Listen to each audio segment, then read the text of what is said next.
être prêtre, évêque, missionnaire et même saint quand on a une santé très fragile, quand on souffre d'épilepsie et de somnambulisme. Le saint que je vais vous présenter aujourd'hui répond à toutes ces questions. Il a souffert de tout cela et a été un des grands missionnaires de la fin du XIXe siècle. Il a insufflé un nouvel esprit missionnaire dans l'Église de son temps, tout en demeurant quasiment toute sa vie dans son Italie natale. Ce saint extraordinaire, mais ne le sont-ils pas tous? C'est saint Guy-Marie Conforti qui va relever le défi de redémarrer les missions en Chine en prenant pour exemple saint François Xavier. Guido Maria Conforti est né le 20 mai 1865 en Italie, à Casalora de Ravadese, dans la province de Parme. Ses parents, riches agriculteurs, Rinaldo Conforti et Antonia Adorni, ont 10 enfants. Guido Maria est le 8e. Il fréquente l'école primaire des Frères des Écoles chrétiennes à Parme entre 1872 et 1876. Il sent l'appel au sacerdoce et entre au petit séminaire malgré une certaine réticence de son père. Il a expliqué plus tard à de nombreuses reprises les origines de sa vocation. Enfant, quand il se rendait à l'école, il faisait halte dans l'église de la Paix dans le Borgo delle Colonne. Là, il allait prier devant le crucifix. Je le regardais et il me regardait, a-t-il expliqué, et j'avais l'impression qu'il me disait plein de choses. Un deuxième événement va marquer toute sa vie. C'est la lecture à 14 ans de la vie de saint François Xavier. Il est profondément impressionné et commence à se passionner pour la mission. Il veut évangéliser. À 17 ans, il entre au grand séminaire et les premiers symptômes de sa maladie se font jour.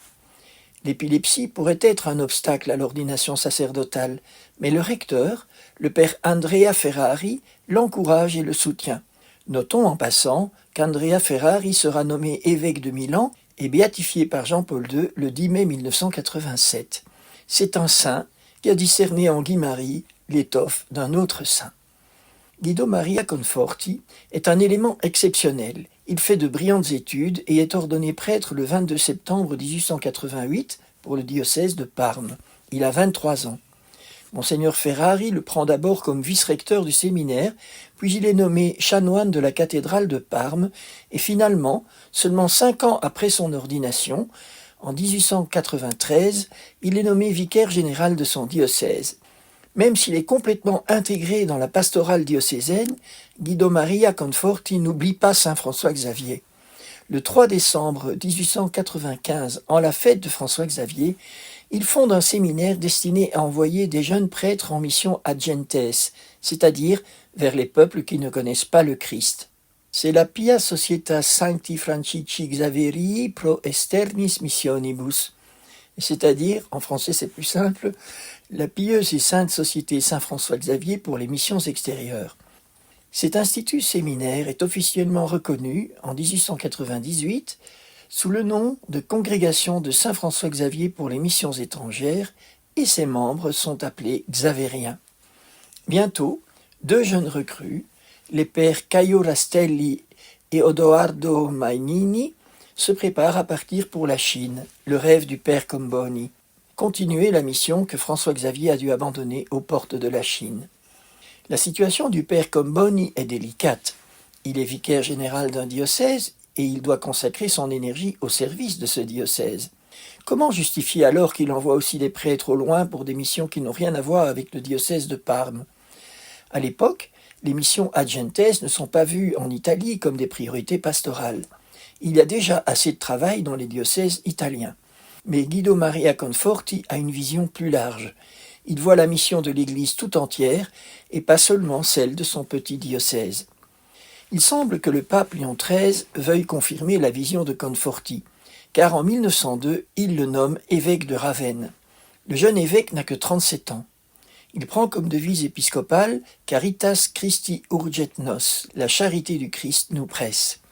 Mais sa maladie l'oblige à se retirer au bout d'1 an.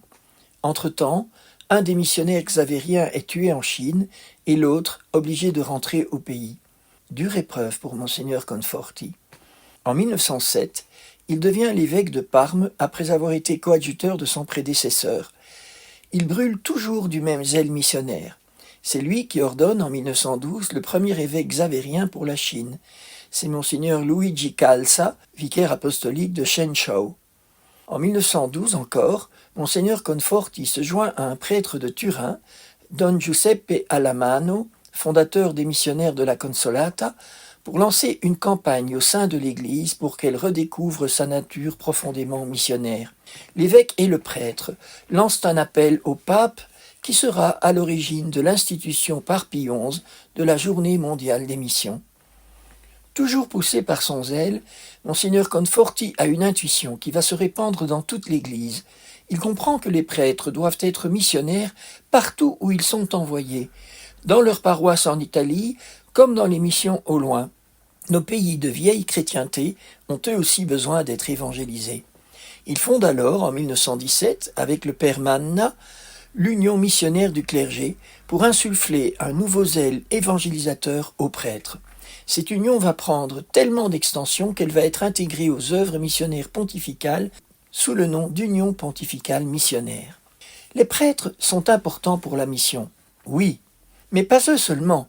Monseigneur Conforti invite tous ses diocésains à être missionnaires. Je cite « Soyons tous des apôtres, car nous le pouvons et nous le devons tous, dans l'état et dans la condition dans laquelle la divine providence nous a placés. » Fin de citation. Comment devenir missionnaire ? Monseigneur Conforti n'hésite pas à livrer le secret du zèle qu'il habite depuis son enfance. Le crucifix est le grand livre sur lequel se sont formés les saints. Tous les enseignements contenus dans le Saint-Évangile sont résumés dans le crucifix. Pour animer tous les baptisés, l'évêque visite toutes les paroisses au moins 5 fois et convoque 2 synodes diocésains. Il soutient les initiatives apostoliques comme l'Action catholique, la JOC, les missions populaires, les congrès eucharistiques, la presse catholique, etc. En 1921, la congrégation Saint-François-Xavier pour les missions extérieures reçoit son approbation définitive et Monseigneur Guido Conforti en est nommé supérieur général. De septembre à décembre 1928, malgré sa santé fragile, il part en Chine pour visiter ses missionnaires dans le Honan occidental. Là, il n'hésite pas à visiter les lieux les plus reculés. Monseigneur Guido Conforti meurt à Parme le 5 novembre 1931.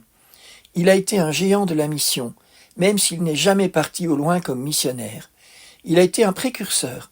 Il a compris ce qui nous paraît aujourd'hui comme une évidence après les pontificats de Paul VI, Jean-Paul II et du pape François. Il a compris que la nature de l'Église est missionnaire.